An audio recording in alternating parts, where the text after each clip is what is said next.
কুমিল্লার মুরাদনগরে চুরির প্রতিবাদ করায় প্রবাসীর উপর হামলার অভিযোগ উঠেছে। এ ঘটনায় শুক্রবার ২৪শে জানুয়ারি ভুক্তভোগী ওই প্রবাসীর উপর হামলার প্রতিবাদে মানববন্ধন ও বিক্ষোভ মিছিল করেছে এলাকাবাসী। স্থানীয় সূত্রে জানা গেছে, ৬ জানুয়ারি চুরির অভিযোগে স্থানীয় মানিক মিয়ার ছেলে আরশাদুল ইসলাম, রহিমের ছেলে আরিফুল, গরিব হোসেনের ছেলে কালাচান ও আলম শাহকে ধরে ফেলেন এলাকাবাসী। এ ব্যাপারে ৮ জানুয়ারি বিচার দেয়া হয় তাদের বাবা মায়ের কাছে। বিচার দেয় ক্ষিপ্ত হয়ে ওই লোকের বাড়িতে হামলার জন্য যান তারা। পরে স্থানীয় বাসিন্দারা তা জানতে পেরে তার সমাধানের জন্য সালিশের প্রস্তাব দেন। বিচারের জন্য প্রবাসী সাইফ ভুঁইয়াকেও অনুরোধ করেন স্থানীয়রা।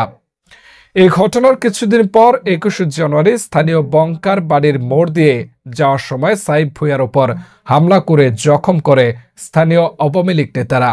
এ সময় আন্দিকোট ইউনিয়নের আওয়ামী লীগের সাংগঠনিক সম্পাদক হারুন মোল্লা, যুবলীগের সাংগঠনিক সম্পাদক দিন ইসলাম মোল্লা, আওয়ামী লীগ নেতা মুক্তল বাহার সহ তার লোকজন অভিযুক্ত চোরের পক্ষ নিয়ে হামলায় অংশ নেয়।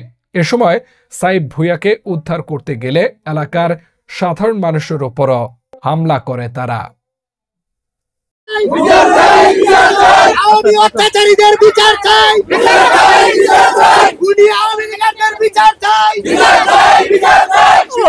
বিদেশ থেকে আসছে, আমার ছেলে দুবাই থাকে।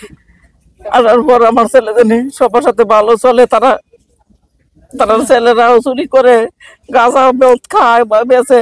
আমার ছেলে কইছি দেখে যে তোমরা এরকম করে কি তোমার ছেলেরা, এই জন্য আমার ছেলের অত্যাচার করছে।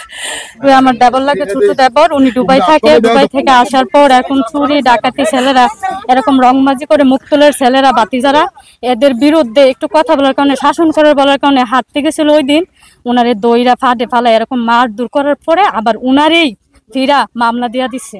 আমরা এখন এটার বিচার চাই। আওয়ামী লীগের নেতারা এরকম করছে। আমি খুব কাটতে শুনি যে কুটির বাজারে একটা খুন করছে, খুন করার পরে সুরাই ডিস নামে সবাই তারা চিনে। সে একটা চরিত্র খারাপ।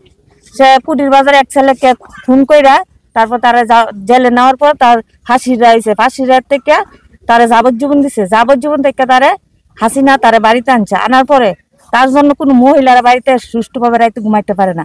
বিদেশে যারা প্রবাসী আছে এরাদেরকে বলে যে দরজাটা খুলে রাখিস, ফোন নাম্বার নে। অনেক প্রবাসীরা বউ সুদে টাকা না ঘর দরজা জানে, নিরাপত্তার জন্য ঘর দরজা করছে। সে মানুষের উপর অত্যাচার জুলুম করে। তার লগে আরো কতটি সঙ্গভঙ্গ, সাদাবাজি, সাদা চা, বাড়ি বিল্ডিং তুললে সাদা চা, বাড়ি ভাড়াত করলে সাদা চা, এইরকম কতটি সঙ্গভঙ্গ তার লগে জড়িত হয়েছে। ইটার পক্ষে ইটার বিপক্ষে আমরা ৩-৪ গোষ্ঠী একসাথে হইয়া তার প্রতিবাদের জন্য দাঁড়াইছে। দাঁড়ানোর পরে এই সাইফ নামে একজনকে এই ফালাই আছে, মারছে। যে এরা বিচার করতে চাই কেন, তারে মাইরা লাগবে। কয়েকজন লিস্ট লেখছে যে এডিরে দেওয়ারা মাইরা লাইলে আমরা সাদাবাজি বেশি করে করতে পারবো। হ্যাঁ, এখন তার বিরুদ্ধে আমরা দাঁড়াইছি। তার উপযুক্ত বিচার, সেজন্য মহিলারা যেন নিশ্চিন্তে ঘরে ঘুমাইতে পারে। হ্যাঁ, এই ন্যায় বিচার যেন আপনাদের কাছে পাই। বোর্ডিং আছে, বোর্ডিং এর থেকে আমি মোটর রাখতে পারি না। এই গ্রামে ওই বাহিনীরে